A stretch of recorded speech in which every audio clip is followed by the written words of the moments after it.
Tim Sullivan, President of the College of William & Mary, and with my wife Ann, I am delighted to welcome all of you to the college and to the city of Williamsburg. This is a very, very special evening for all of us at William & Mary, and I know for many of you sitting at the tables before me. This is the 5th year we have celebrated the achievements of women in collegiate tennis. But, and this is a fact that some of you may not know, this is also the 300th anniversary of the city of Williamsburg. And because of this, the 1999 induction is not only going to be a record that will be kept forever in the Hall of Fame, but it will be included in the archives of the official tercentenary celebration of the city of Williamsburg. So, those of you being honored tonight are being doubly honored in ways you hadn't even imagined. Louise Gengler, wearing her other hat as chairman of the ITA Women's Organizing Committee and coach of the Princeton women's tennis team, is going to bring greetings from the ITA. Thank you. Thank you. First of all, David Benjamin, our executive director, asked me to relay his personal regrets that he is unable to be here this year. He's recovering from shoulder surgery just a couple of days ago, but he did ask me to personally give his congratulations to all the inductees today, and is very sorry to miss this very special event. I am absolutely thrilled to be here. This is always so much fun to be a part of this very special event. When the ITA was founded in 1956, one of our chief missions was to provide recognition and visibility to the players and to the coaches. And what we are doing here today at the Hall of Fame is a very significant step in achieving, in fulfilling that mission. And it's really today that we have a chance to recognize and to honor these women who have achieved great things in college tennis and gone on to do wonderful things for the sport of tennis. And it's a wonderful way to honor them. There are many people to thank for making all of this possible, and on behalf of the ITA, I would like to offer my thanks very much to Mark McCormick and to Betsy Nagelson McCormick for their very generous contribution of the center and the housing of the Hall of Fame. I'd like to thank President Sullivan and the Board of Trustees of the College of William & Mary for allowing the ITA to have our Hall of Fame here on this beautiful campus. And thanks to the athletic department for their support and cooperation. None of this would have happened without Millie West. And a very special thanks to Millie, who brought all these parties together and provided the energy and the expertise to make this all happen. And Millie, many thanks for serving as curator for the Hall of Fame and for serving as our chair of the ITA Hall of Fame committee. We all very much appreciate it. So there are many people that made this work, and it's all for the players and the coaches, and a wonderful way to honor everybody here. My congratulations to the inductees. Thank you very much. Thank you. Earlier this evening, I spoke about Mark McCormick's personal involvement in William & Mary, but I think for the purposes of his presence here, that is not as important as some insight into his professional life. Mark is known, and this is in quotes here, as the most powerful man in sports and one of the 10 most influential people in the business of sports in the 20th century. And he is one of William & Mary's most distinguished graduates. He is a good friend and a good man. He is known worldwide as the pioneer and founder of the sports marketing industry. As a successful international entrepreneur, he revolutionized the sporting world by establishing athlete representation as a distinct discipline and by demonstrating the value of sports as a cost-effective corporate marketing tool. Mark is the founder and chairman of International Management Group, IMG, currently operating in 83 offices in 32 countries. IMG's multifaceted businesses include the world's largest licensing agency, a prominent literary agency, an agency that manages and represents the world's most renowned classical musical artists, 3 international modeling agencies, and a firm specializing in the development of golf courses and other recreational amenities for world-class destination resorts. Mark's personal philosophy, and I have seen it in action, is be the best man, learn the business, and expand by applying what you already know. In May of 1997, Mark received an honorary Doctor of Humane Letters from the College of William & Mary. In May of 1991, he received an honorary doctorate from St. Lawrence University. And in December 1991, Mark received the Order of the Polar Star from the King of Sweden for his contributions to Sweden during the past 15 years. It is an honor for the College of William & Mary and the ITA Hall of Fame to have Mark McCormick as the presenter of the 1999 Hall of Fame Awards. Mark, would you please come forward?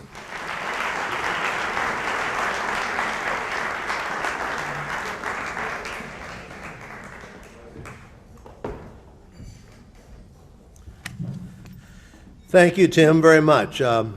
This, of course, is an event that Betsy and I look forward to each year, and I'm the substitute presenter tonight because as much as Betsy and I love our visits to the college and our involvement with William & Mary, and especially the men's and women's tennis programs, Betsy is not able to be here tonight because her mother had a rather serious knee operation, which got a little more serious than they thought, but it worked out fine, and she's out in Colorado with her mother and was unable to be here. But she certainly sends her regards to all the inductees who she knows quite well and has spent a lot of time with over the years, and to all of her friends at William & Mary. She promises to be back here next year. We're very pleased that the Women's Collegiate Tennis Hall of Fame is housed at the McCormick-Nagelson Tennis Center here, and it, as I've said, is always a very special occasion for us to be here with you this weekend.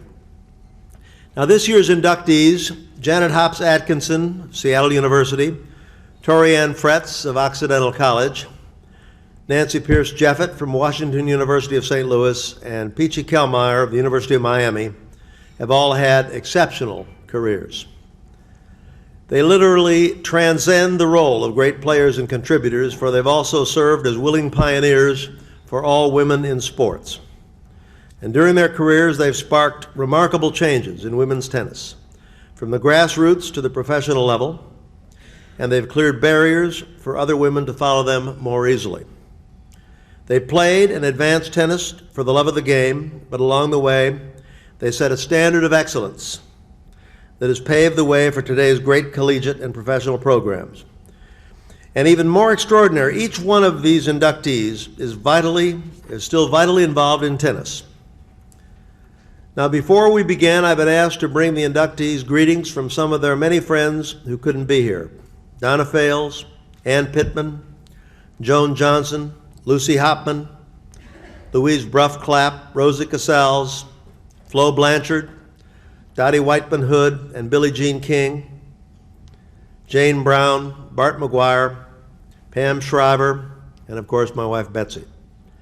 Pam, as many of you may know, was present at the luncheon earlier today and regrets that she wasn't able to be here this evening because she has to be in Philadelphia tomorrow to do some commentator at the Atlanta Championship going on in Philadelphia at the present time. So without further ado, let the cameras roll on our first inductee, Janet Hops Atkinson, a champion whose love for tennis has never wavered.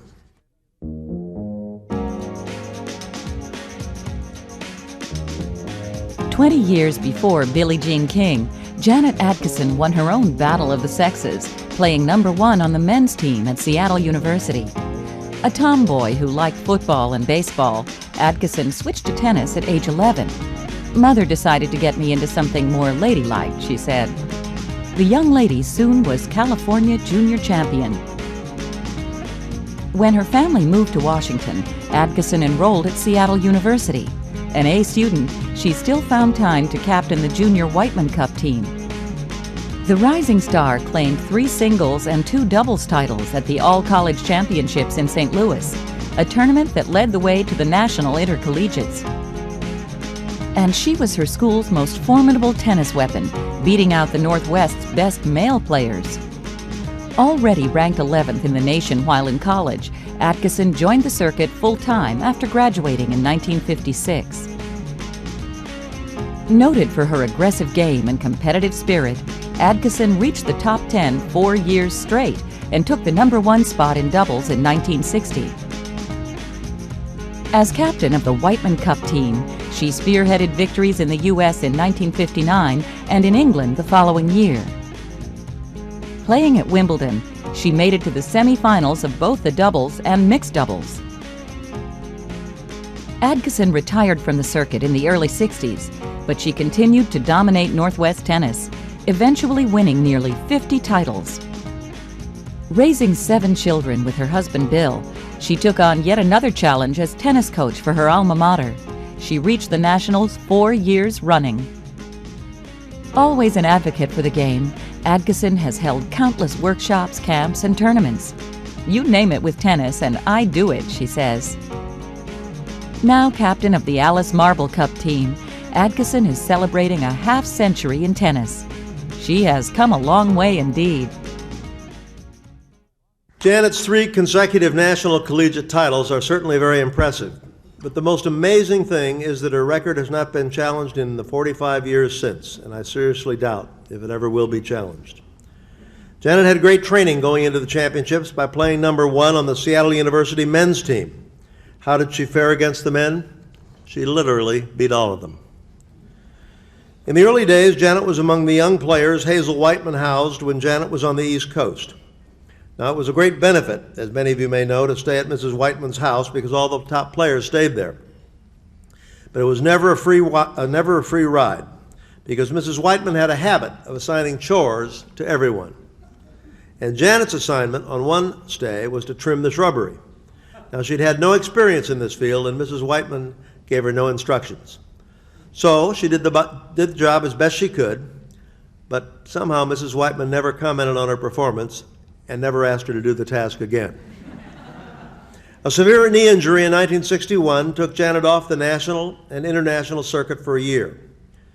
The first day back on the court, she met her future husband, Bill, and they were married the next year, and after that her play was limited primarily to the Pacific Northwest. From 1953 to 1975, Janet was undefeated in regional women's play. A reign of 23 years for a great player may not be that unusual, but if you add to that the fact that she had 6 of her 7 children during 13 of those years, then you have another remarkable record that probably will never be broken.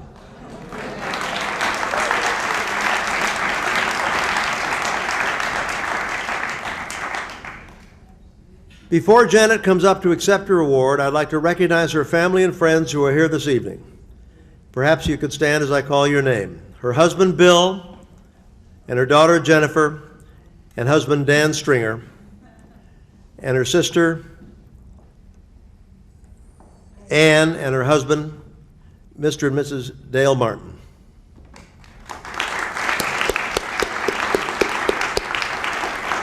Janet, would you please come forward? Thank you so much, and thank you for acknowledging my family, and not only my husband and my daughter, who played for me at Seattle U, and certainly would tell you the difficulties it is to have your mother as coach, but ended up a second-team All-American for NIAA, and my sister Ann and her husband Dale, and my son-in-law Daniel, who Jenny and Danny have been able to come and enjoy some of my travels with the Alice Marble Cup, and been able to come and help us, since Dan is a massage therapist and has been able to help my team at times. My sister Ann was able to come and travel with me a few times, and so she knows a lot of these players and has seen them over the years, was able to come and play, and I always felt very strongly about the support that she gave me. I would like to say a word to everyone in terms of the collegiate play, since for a long time I didn't know whether I'd ever make any kind of Hall of Fame because, you know, I didn't play on a women's team. I played on a men's team. And I thought, well, that kind of cancels you out, Janet. You're out of this. But fortunately, I should thank Seattle University, because when I came to Seattle University, they were an independent school, playing in Division I. But at the time that I came and started school in September, and my summer, I had won most of the events in the Pacific Northwest and was ranked #1. And my French professor was a Jesuit priest, Father Logan, and he was the tennis coach.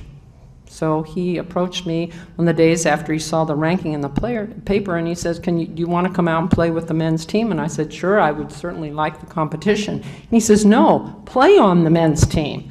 And I said, can I do that? And at the time, the National Collegiate Women's Golf champion, Pat Lesser, was playing on the men's golf team. So he says, no, that's no problem. Come and play. So I immediately was able to play collegiate tennis for Seattle University. And that first year, Helen Lewis, who is one of the inductees, had been trying fruitlessly to try to get a national championship for the collegiate players.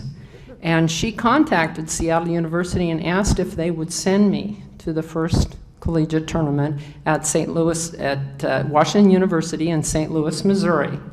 And I did go to that tournament and was very fortunate to win that 3 times in a row and play some very good players that went on to also to Wimbledon championships and to fame. And I hope you will someday elect Jean Arth, who was my opponent in 2 finals, and Jean and I won the doubles 2 years, and she's a Wimbledon champion.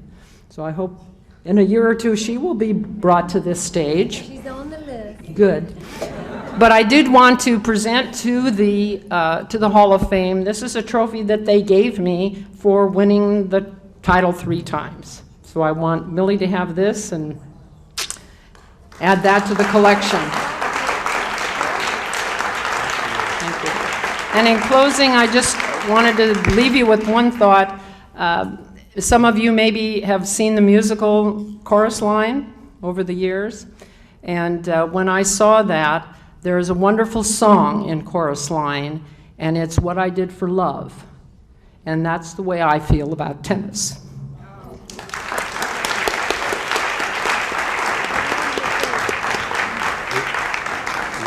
Our next inductee, Torianne Fretz.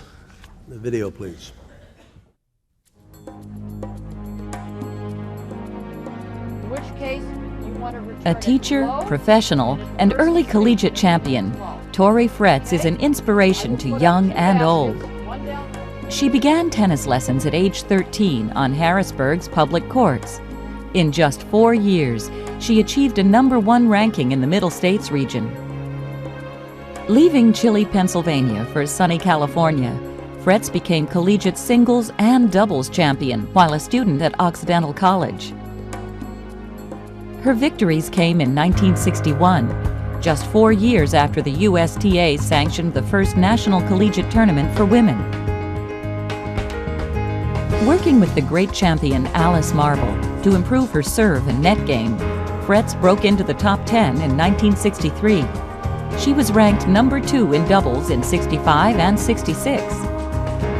Fretz persisted in her career despite a series of injuries, including a snapped ligament while competing at the U.S. Nationals.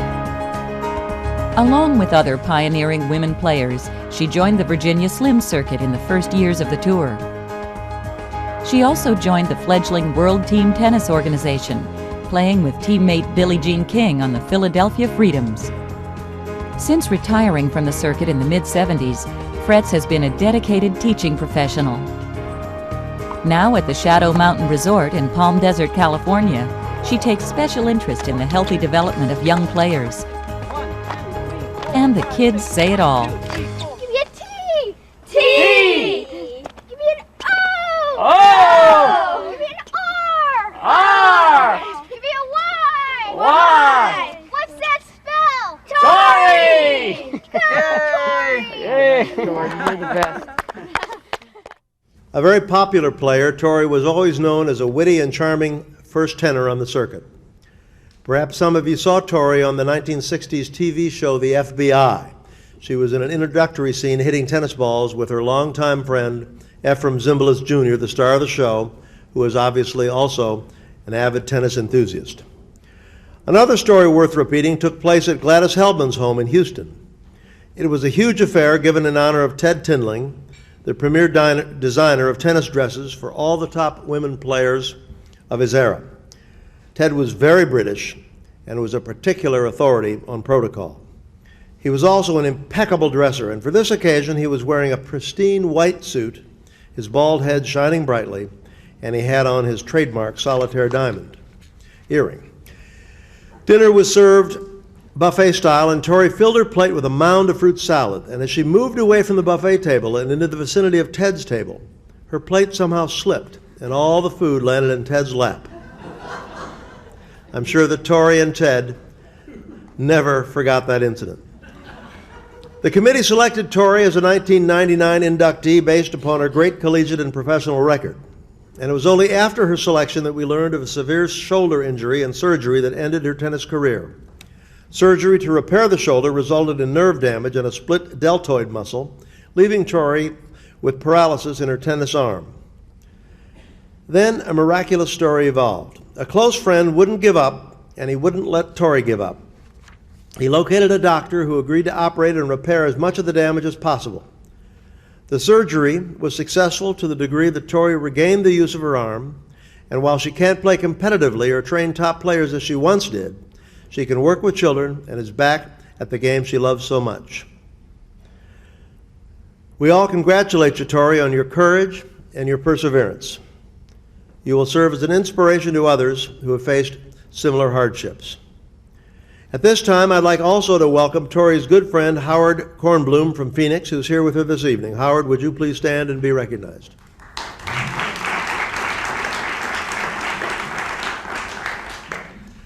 Also, Betsy, when I talked to her last evening, was saying that she has such fond memories of being with Tori at Kathy May's house and having lots of very fun experiences, and she was very sorry she didn't get a chance to share some of them with her tonight. I've also got a letter for Tori from Occidental College that I've been asked to deliver, and Tori, perhaps you can come forward and accept your award.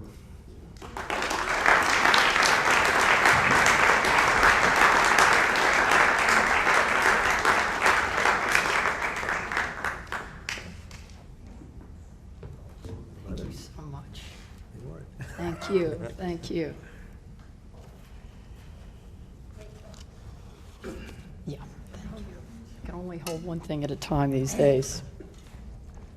First of all, I'm sorry about this throat, gang. I got a very bad laryngitis about 3 weeks ago, so bear with me. But there is a very special message that I'd like to share with you. First of all, I would like to thank Millie West for all her tireless effort in making this whole event possible. And of course, Mark McCormick and Betsy Nagelson McCormick, whose vision helped to create the beautiful tennis center and the Intercollegiate Hall of Fame. When I first saw the invitation and took a look at my bio, I thought I had died and gone to heaven. 4 U.S. Open titles. Perhaps it happened in a past life, Millie, who knows? Anyway, this award has so much meaning to me. 4 years ago, my shoulder was permanently damaged in a surgery, leaving me unable not only to play or teach tennis, but to do all the other little necessary things we all take for granted in life. Without my wonderful friends, Howard Kornblum, Rosie Casals, and my dear late brother, Dr. Louis Fretz, I would never have made it through. For over 2 years, I worked for a fitness company doing sales and promotion. I was known in Phoenix as Ernestine. You know all those hang-ups on your answering machine when you get home at night? Well, those are your telemarketers hard at work. This brings me to possibly the real reason I'm here this year. An accident like mine can happen to anyone at any time. Young aspiring tennis proteges are dropping out of school at an alarming rate and heading to the satellite tours where hopefully they can earn a berth on the major tour. As we all know, the number of talented players has increased tenfold since Peachy and I were playing the game. Women are now serving as hard as the men. What happens if a youngster doesn't make the cut, or God forbid has an injury like mine? Then what? My advice is to stay in school, try for one of the many tennis scholarships now offered to women since the passage of Prop 9. Women's intercollegiate tennis has grown by leaps and bounds since I played for Occidental College back in 1961. The competition is excellent, and players such as Lisa Raymond of Stanford and Kimberly Poe of UCLA have gone on to be very successful on the major tour. Andre Agassi, Pete Sampras, Chris Evert, Steffi Graf, they've all proven that you can play great tennis into your late 20s, early 30s. So what's the rush? Use your tennis talent to get an education. It will help you to get through life. Thank you.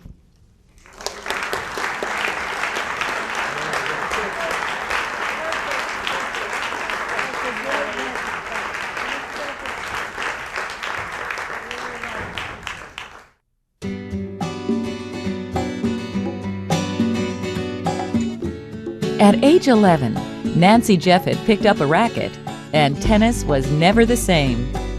Jeffett soon became a nationally ranked junior player. "I loved every minute," she said, "even the practice."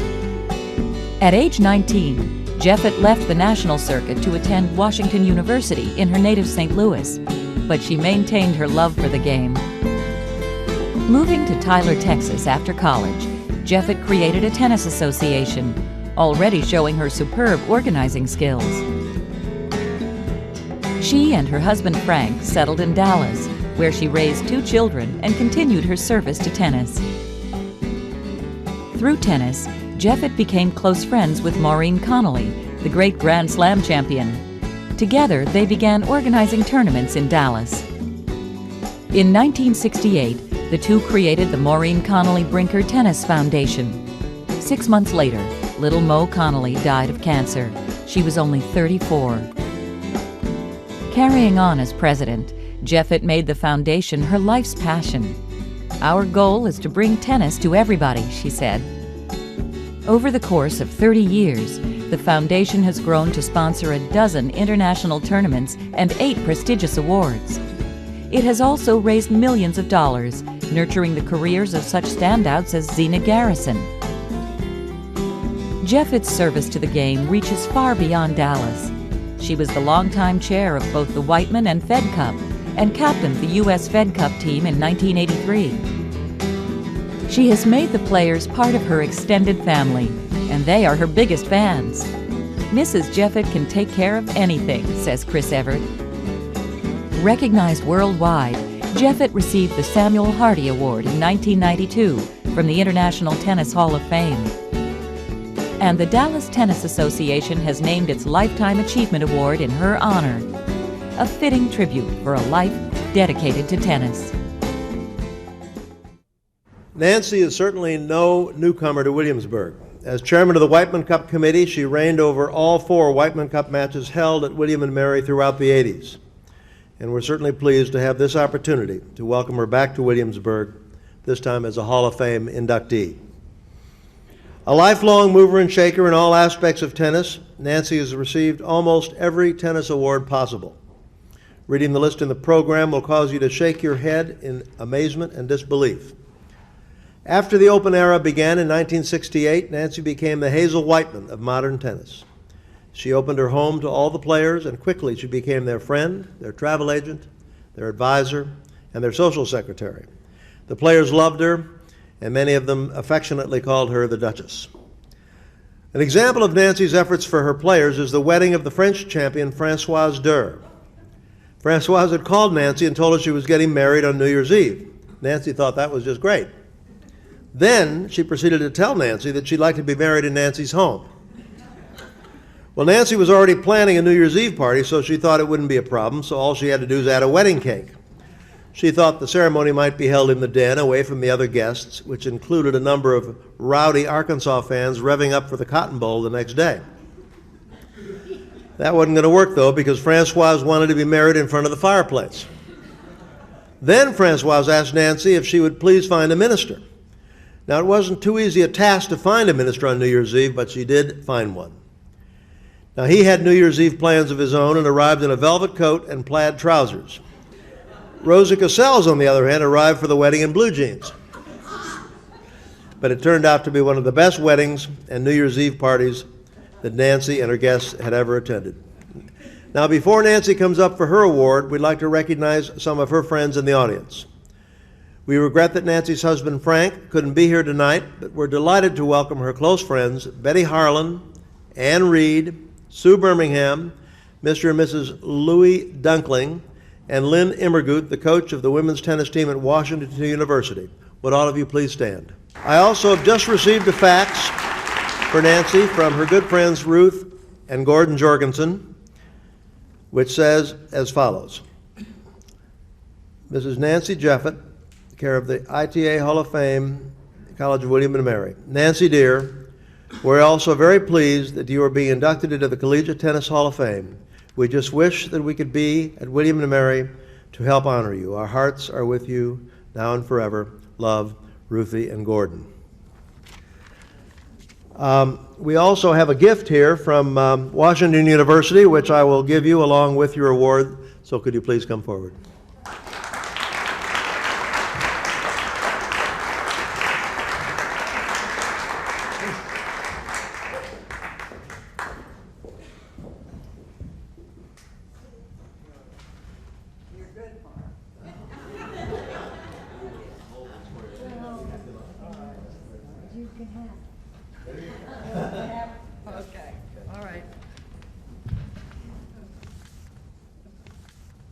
Well, it's fun to be here, and President Sullivan and everybody here, particularly Mark and Millie and my friends that came from all around and gave me the support. I really appreciate you all being here. It's wonderful.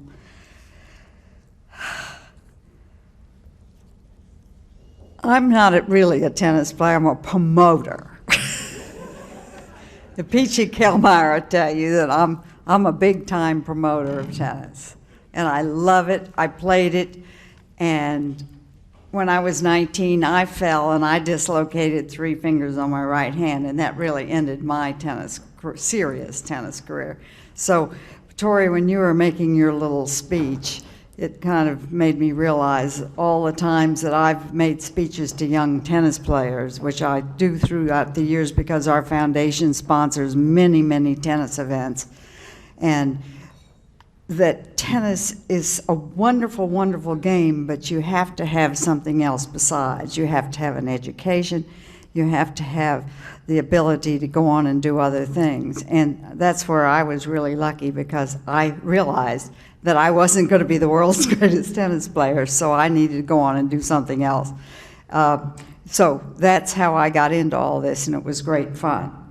I would like to congratulate the other recipients because I know how special they really are, having been in the game longer than anybody here.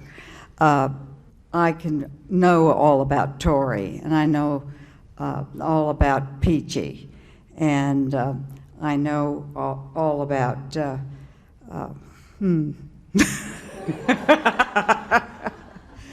Anyway, I'm a real supporter of what's happened in the game, and I love you all, and I appreciate you all, and I appreciate what you've done for the game. I'm a little embarrassed, Millie and Mark, because you made a mistake in the program. And it said something about that I was considered one of the most influential women in tennis. That is not true. So you need to have that corrected. The most important woman in tennis is sitting right here at this table out there, and it's Peachy Kellmeyer. And I'm telling you that. I've worked with Peachy for 30 years, and I know that she's the most influential woman in women's tennis. And we'll give Billie Jean and Gladys Hellman a little side credit, but really Peachy's the one behind the throne. But anyway, I'm not going to say anything more. I'm thrilled that I have been a recipient of this award, and I'm thrilled to be here, and I appreciate my friends that are here. Mark, I appreciate you and what you've done for the game and what you've done for this with Betsy and the Tennis Center, which is magnificent. Millie, you've done an unbelievable job, and I thank all of you for being here, and it's been fun. Thank you.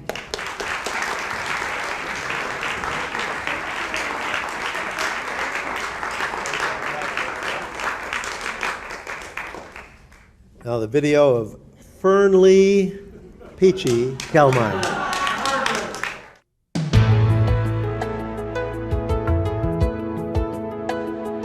She stands just 5 feet 4 inches tall, but Peachy Kellmeyer has made giant strides for women's tennis.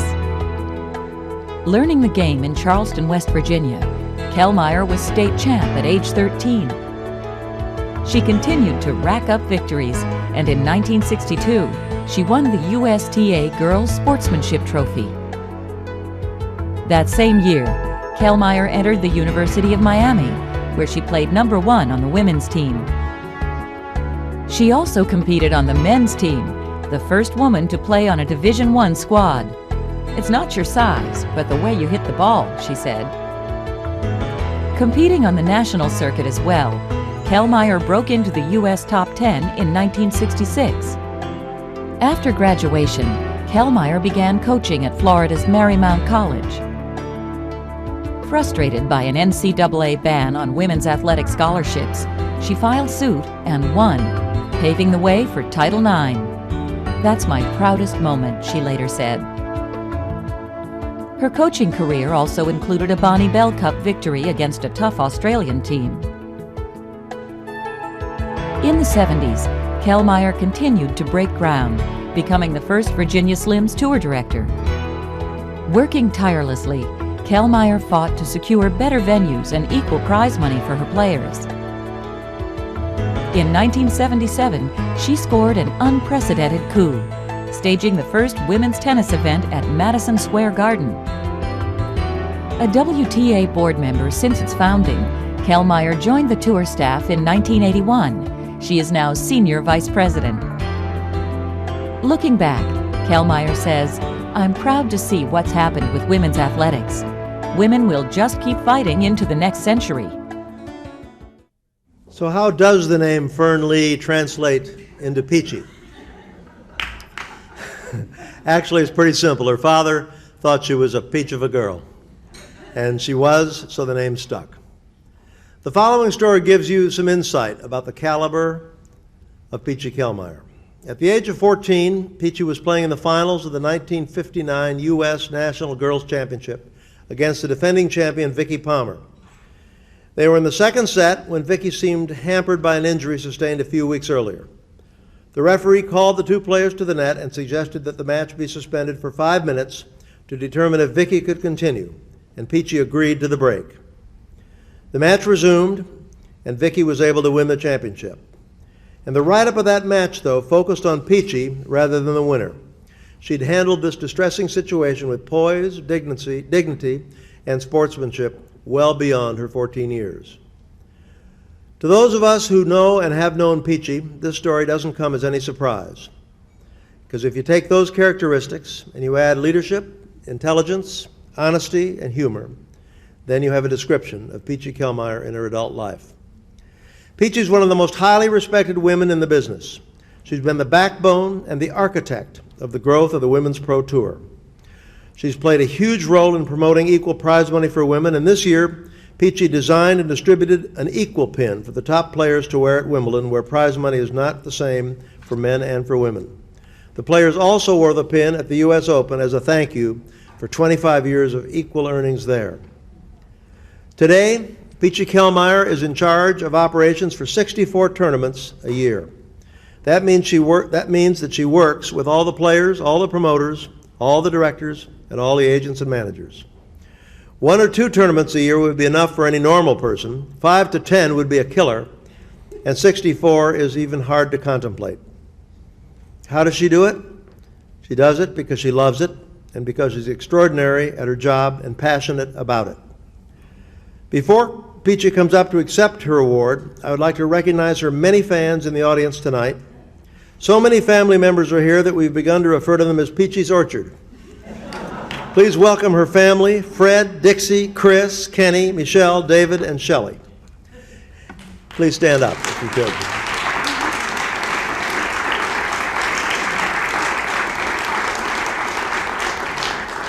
Other close friends here are Lee Jackson, who has been working with Peachy since 1974, Laura DuPont, Janet Newberry, and her mother, Ann Turville.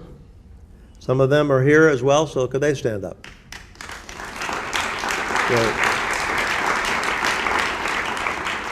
Also, Paul and Carolyn Flory of the ATP Hall of Fame, Alan and Terry Baer, Al and Kechi Garreau, Richard and Bertie Heath, and Alan and Terry Baer, Mr. and Mrs. Al and Kechi Garreau, Sam Moore, Paul and Carolyn Flory, Richard and Burley Heath. Will all of you please stand?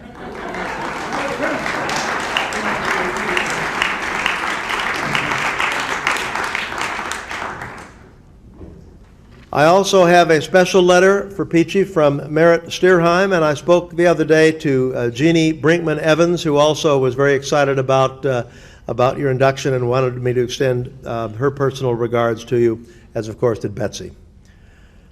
I've got a letter from Merritt Steerheim, who's now the county manager of the Miami-Dade County, praising your selection, which I might read. He, of course, was head of the WTA at one point some years ago. And he says, I regret not being able to attend the 1999 induction ceremonies for Women's Collegiate Hall of Fame, but I wanted to convey my great pleasure in noting the recognition of Fern Lee Peachy Kellmeyer. The selection committee could not have selected a more deserving inductee than Peachy. As executive director and CEO of the Women's Tennis Association from 1986 to 1990, Peachy served as my director of operations, working closely with the players and particularly in developing player commitment schedules for tournaments worldwide. This has been a terribly complex responsibility in balancing the preferences of the players with the needs of the tournament directors, particularly for the higher-ranking players. Peachy established close working relationships with all the players and performed that task superbly. She's dedicated her life to women's professional tennis and is respected worldwide for not only her professionalism, but for her integrity. And while I'm sure you have already received many testimonials, please add mine. Peachy, would you please come up?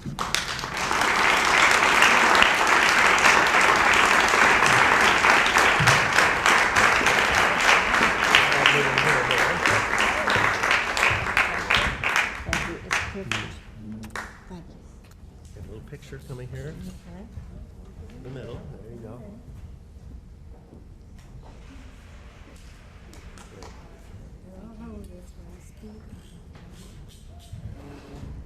I just want to tell you all this is really a privilege for me. When I got the envelope a couple months ago, I saw the College of William and Mary, and I got very, very nervous because 40-some years ago, I got an envelope from the College of William and Mary, from the admissions department, and I got a rejection. And when I saw Betsy and Mark's name on this, I thought if I got rejected from the Hall of Fame here, that was it. I could handle one rejection, but not two. I just want you all to know that this night for me is a night to say thank you. I didn't get here by myself. My mother taught me how to love. My father taught me how to fight for the things that you love. And I love my family, I love my friends, and I love tennis.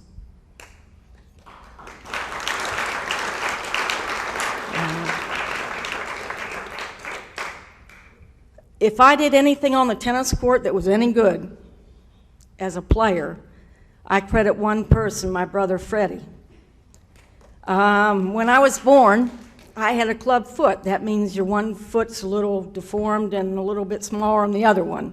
So I didn't walk much for the first 4 years of my life, or 5 years, and they didn't know back then what to do with a club foot.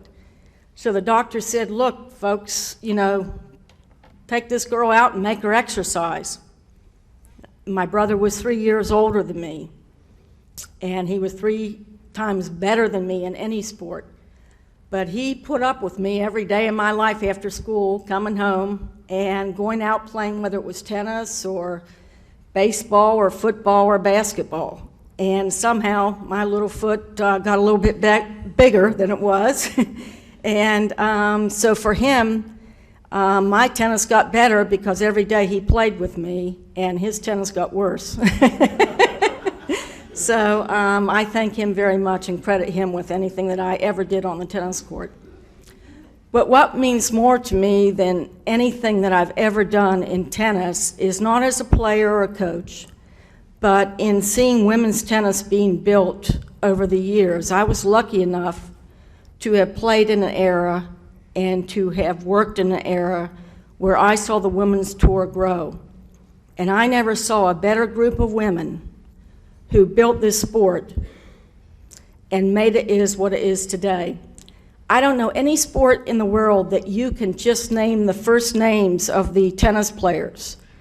Billie Jean, Rosie, Chrissy, Martina, Venus, Lindsay. I mean, just their names. No other sport can you just take the first name and all of us know who we're talking about. And that's what women's tennis is today. And I'm really proud to have been a part of it. Nancy Jeffett was up here and said some very, very nice things about me, but she taught me a lot. I learned how to drink in Dallas, Texas. You know, I went there as a tour director, and I was very serious about everything and very black and white. And Nancy sort of took me aside and she says, Peachy, you don't understand. This is 25 years ago. She says, we don't sell tennis. We don't sell tickets here to see people play tennis. We're selling tickets here for them to come and have a happening and have drinks and have dinner and have fun. And I didn't understand that, but she taught that to me very, very quickly. Nancy, we could tell Nancy stories all night. Nancy took checks from Virginia Slims into six-figure checks so that that tournament would be called the Virginia Slims of Dallas.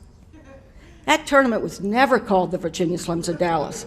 That tournament was always the Maureen Conley Brinker tournament because she was going to make sure that she was building something that would last forever. And those executives up in New York would open the paper in the morning and they would be looking in there for the money they paid, and lo and behold, it was not the Virginia Slims of Dallas. It was the Maureen Conley Brinker tournament. And what I really, really want to say to you tonight is that we talk about first names of the tennis players. There is one man whose first name is known. When you say Mark, you don't have to say anything else. And he and his company made women's tennis. He believed in it long before anybody ever even thought about women's tennis. He invested in it, and what is more important to me than the money or the marketing or all these things we talk about now that are all sort of the marketing and of the sport is he and the people that work for him care about the sport. They care where it's going, and you see it all the time in the decisions they make and the people they hire. And I am so impressed. I have worked with Bob Kane at IMG and Stephanie Tollison, and they are the best in the business. And as we look to the next century, I can tell you that I'm really happy because Mark's daughter, Leslie McCormick, has gotten very involved in women's tennis, and now I know that the same thing will carry on because the apple doesn't fall far from the tree. So Mark, thank you.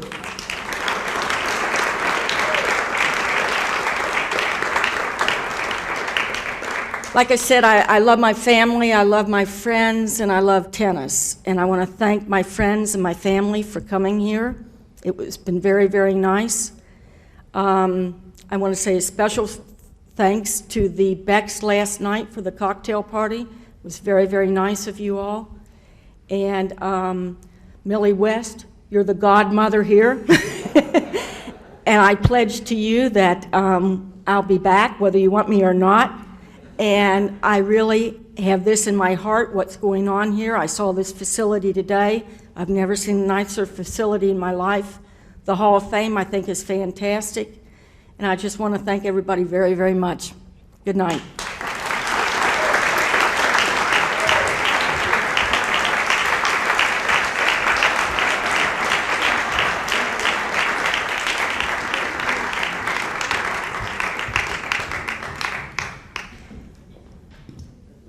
Once again, in conclusion, congratulations to Janet, Tori, Nancy, and Peachy. And I know all of you will continue to do great things during the rest of your lives for women's tennis. This has, as always, been a very special weekend for me, and I'm deeply honored to present the awards again this year. And I encourage all of you to visit the Hall of Fame whenever you can. And certainly, Betsy and I both look forward to seeing you here again next year. And Millie, I think you had an announcement you wanted to make. I have to say this, but I just have received so many wonderful comments from all of the inductees and their friends who've been here. And I have personally, you have attributed it all to me. And there's one person that I'd like to cite at this time, who has been my assistant, and that's Ellen Perry. And Ellen's back in the back, but she's been a wonderful help. And I appreciate it very much. Thank you, Ellen. Right over here. And now, perhaps Tim Sullivan could come back up and perhaps has some closing or final remarks.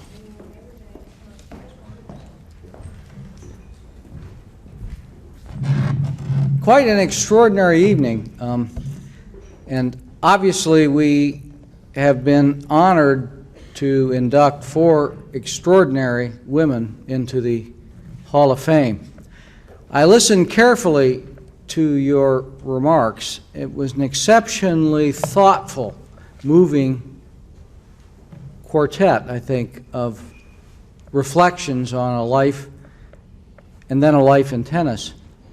And one of the recurring themes, of course, was the struggle for some measure of justice for women's athletics, and the very sensible, profound message that great as tennis is, it's not a whole life. You've got to build a bigger life that goes beyond tennis competition. And so I thought the right way to end this evening would be to introduce to you a group of young women who are playing at the highest level of collegiate tennis, but preparing also for lives of leadership, service, and success. The William & Mary women's tennis team. Would you please stand?